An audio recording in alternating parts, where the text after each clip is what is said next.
Récemment sur Instagram, je vous ai montré ceci en vous disant que j'avais reçu la première pièce de mon prochain vélo. Et ce prochain vélo, eh bien il est là. Pas vraiment dans ce colis là parce que là ce sont une partie des composants, mais plutôt dans les deux gros colis qui se trouvent en dessous. Il manque encore quelques trucs, mais le plus gros est là. Et je vous propose qu'on découvre tout ça ensemble.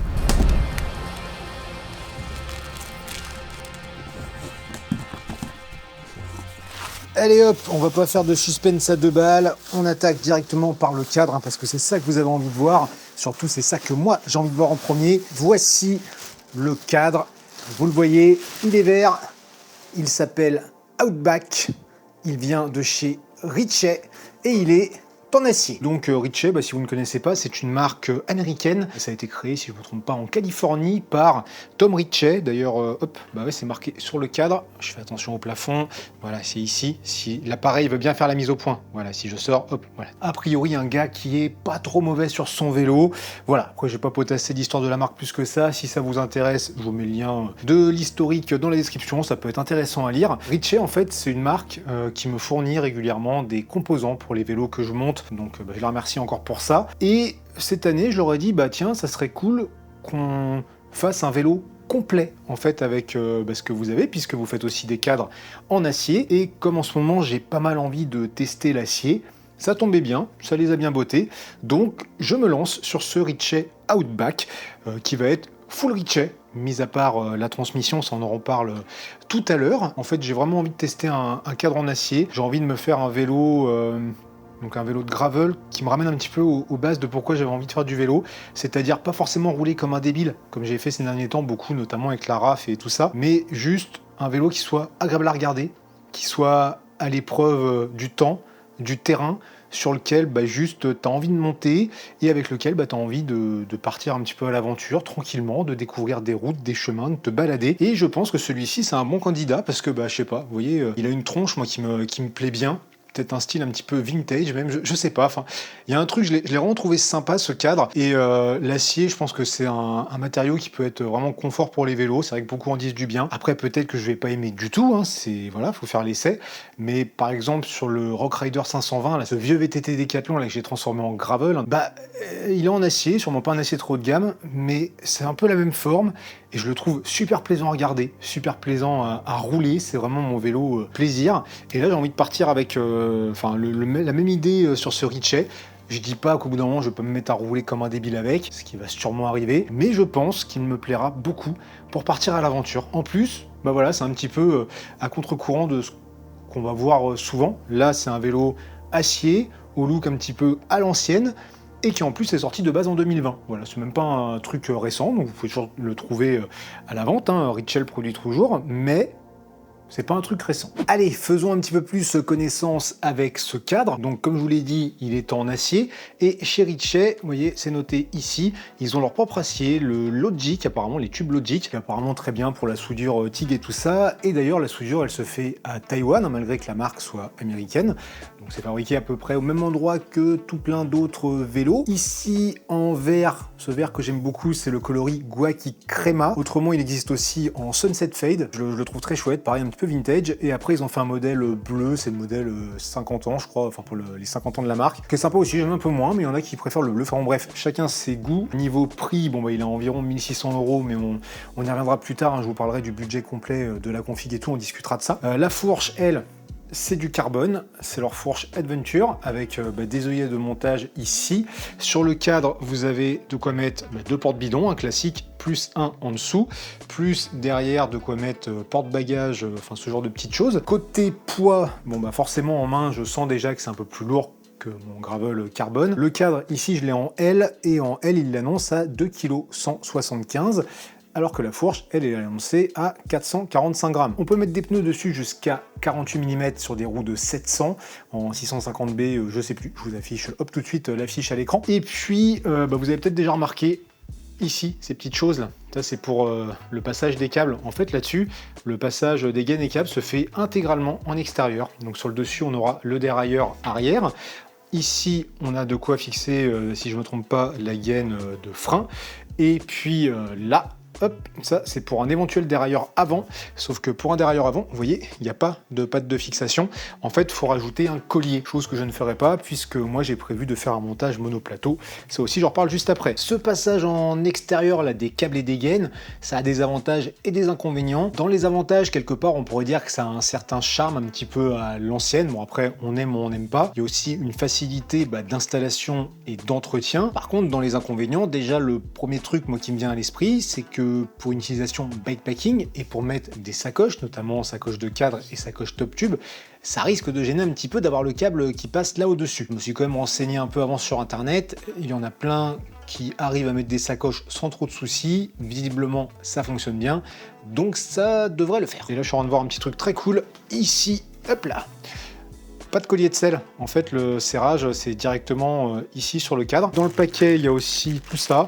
Donc il y a un jeu de direction, les petites accroches là pour les gaines, le guide de montage peut-être, il y a des petites protections pour la peinture, enfin tout ce qu'il faut pour monter le vélo. D'ailleurs en parlant de monter ce vélo, je ferai bien évidemment une vidéo pour le montage de ce vélo, donc si vous ne voulez pas la manquer, de suite abonnez-vous à la chaîne si ce n'est pas encore fait. Et pour ce qui est de cette vidéo de montage, je pense qu'au lieu de faire des vidéos un petit peu cinématiques comme j'ai pu faire précédemment, je vais faire une vidéo du montage intégral, histoire qu'on voit ensemble toutes les étapes pour monter le vélo complètement. Ça risque d'être une vidéo assez longue, mais où il y aura plein de choses à voir. Dites-moi dans les commentaires ce que vous préférez, si vous préférez une vidéo plutôt cinématique, ou peut-être plutôt un peu orientée tuto avec les explications de comment je fais. On passe à la config que j'envisage pour ce vélo, et pour ça j'ouvre de suite le colis qui contient une bonne partie des composants.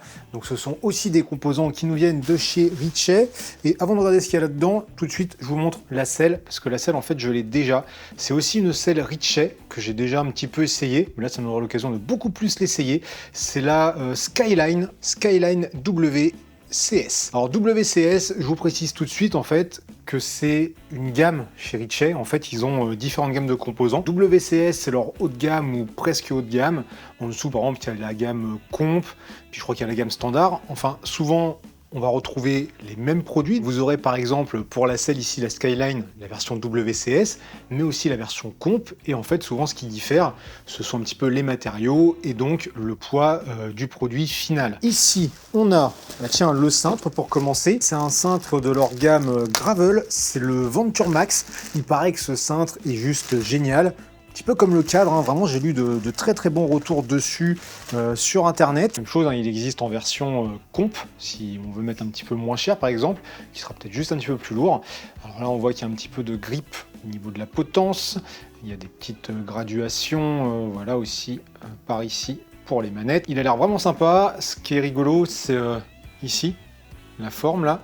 Apparemment, c'est hyper confort pour les mains. Bon, et puis s'il me plaît pas ce cintre Venture Max, je pourrais toujours le virer et le remplacer par un Ergomax que j'ai en stock, qui est aussi un cintre Ritchey que j'utilise depuis longtemps, encore là sur mon Winspace G2, et dont je suis très content. En pneus, je pensais mettre des pneus Pirelli. Il m'a dit, tiens, si tu veux essayer des pneus de chez nous. Donc là, ce sont les Spinmax, pareil WCS, en 42 large, donc à voir, ça a l'air d'être pas mal quand même pour les chemins. Alors la potence, c'est déjà ce que j'utilise sur mes autres vélos, c'est la potence Toyon ou Toyon, je sais toujours pas comment ça se prononce, toujours dans la gamme WCS. Hop. Du ruban de cintre, alors ici c'est le Pave, c'est le même ruban de cintre que celui que j'ai sur le Winspace, que j'aime bien, hein. Il fait 3 mm 5 ou 3 mm d'épaisseur, je sais plus exactement. Il est bien confort, enfin je dis que je l'aime bien au début, pourtant j'avais pas un super a priori, parce qu'il fait un petit peu mousse, je sais pas, à l'extérieur, j'avais peur qu'il soit spongieux, qu'il prenne bien la flotte et tout, que ce soit pas agréable, et en fait il est vachement bien, et là ça va faire pas loin de 15 000 bornes qu'il est sur le GT2, il n'a pas bougé. Alors la tige de selle, ce sera le seul élément carbone de ce vélo, et c'est la tige de selle, je sais même pas laquelle c'est en fait, la Carbon Link. Alors je crois que c'est pas ma préférée, la Link. Moi j'aime bien chez eux, ils ont la One Bolt, où il y a une seule vis pour faire tout le réglage. Là la Link avec ce système là, donc en fait vous avez deux vis pour faire le réglage, ça fonctionne très bien, hein. C'est juste que c'est un petit peu plus long quelquefois pour l'inclinaison et puis avancer, reculer. Les pédales, donc ce sont des pédales VTT compatibles CAL SPD, ce sont les WCS XC Pedals que voici. Bon, ça fonctionne tout comme des petites pédales, hein, des chez Shimano ou quoi. Moi j'en avais une autre paire de chez eux que j'avais montée sur le Winspace sur le V2. Ça va très bien. Bon, il manque encore des petites choses sur notre vélo et notamment des roues. Et là on aura aussi des roues de chez Ritchey. Déjà truc intéressant, des petites entretoises dans le carton. J'ai l'impression que ce sont les entretoises, vous savez, qu'on doit mettre, si on veut mettre une grosse cassette VTT sur des roues de route, à vérifier. Et ce sont donc les roues, comment elles s'appellent, les WCS Zeta GX Disc Wheels. Donc ce sont des roues gravel en alu, c'est une nouveauté. Ce qui est hyper intéressant, c'est que c'est une paire de roues qui est pas trop chère. Et donc il m'a dit, bah tiens, quitte à faire un vélo complètement Ritchey, je te mets des roues.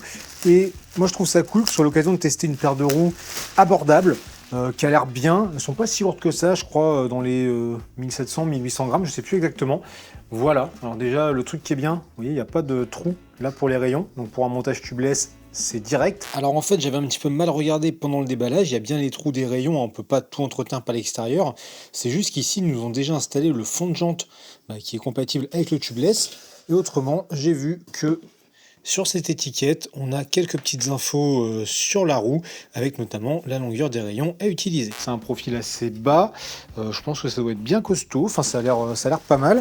On va regarder vite fait la roue arrière. Donc moi là j'ai un corps de roue libre dessus Shimano, mais on peut aussi mettre du SRAM ou du Campagnolo. Donc vous l'aurez deviné, a priori j'aurai un groupe Shimano, même si ça reste encore à décider. Je vous en reparle juste après.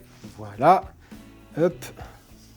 Donc on va mettre le disque Centerlock. Donc à voir comment vont être ces roues, mais déjà moi je trouve qu'elles sont, voilà, elles sont simples, ça a l'air efficace.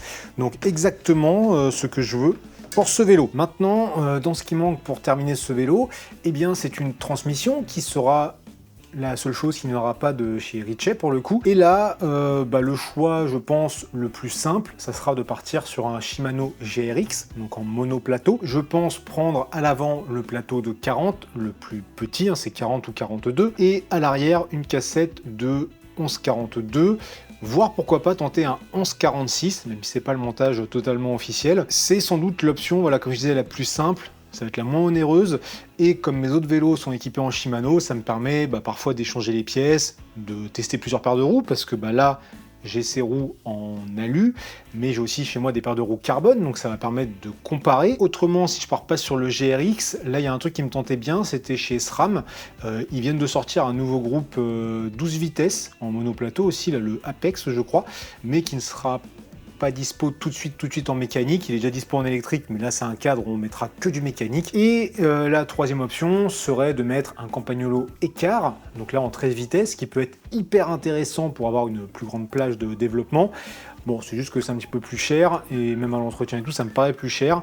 Et comme actuellement j'ai rien de Campagnolo, je suis pas sûr de me lancer là-dessus. Donc je pense que ça va être un GRX, ou alors après je pourrais mettre un petit groupe Sensa par exemple, que j'aime bien, que j'avais monté sur le Trifox, sur le Rockrider, ça fonctionne parfaitement bien. En plus, ils viennent de sortir une version hydraulique pour le freinage, mais c'est pas encore dispo. C'est dommage, sans ça, peut-être que je me serais laissé tenter. Maintenant que je vous ai montré tout ce qui va être monté sur ce cadre Ritchey Outback, parlons un petit peu pognon, enfin plutôt budget. Voyons voir combien va coûter ce vélo. Par exemple, si vous avez envie de monter un truc similaire. Ce que j'ai fait, hop, j'ai mis toutes les pièces dont je vous ai parlé là dans le panier directement sur le site Ritchey. Donc ce sont les prix publics conseillés. On pourra les trouver moins chers peut-être sur certains sites marchands.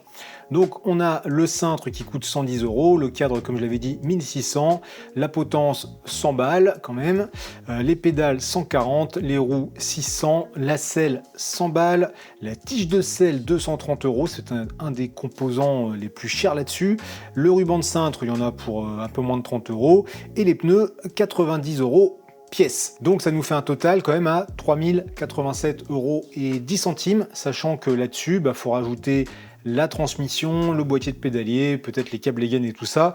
Donc encore un billet de peut-être 1300 € à la louche. Ce qui nous fait un vélo quand même dans les 4500 €.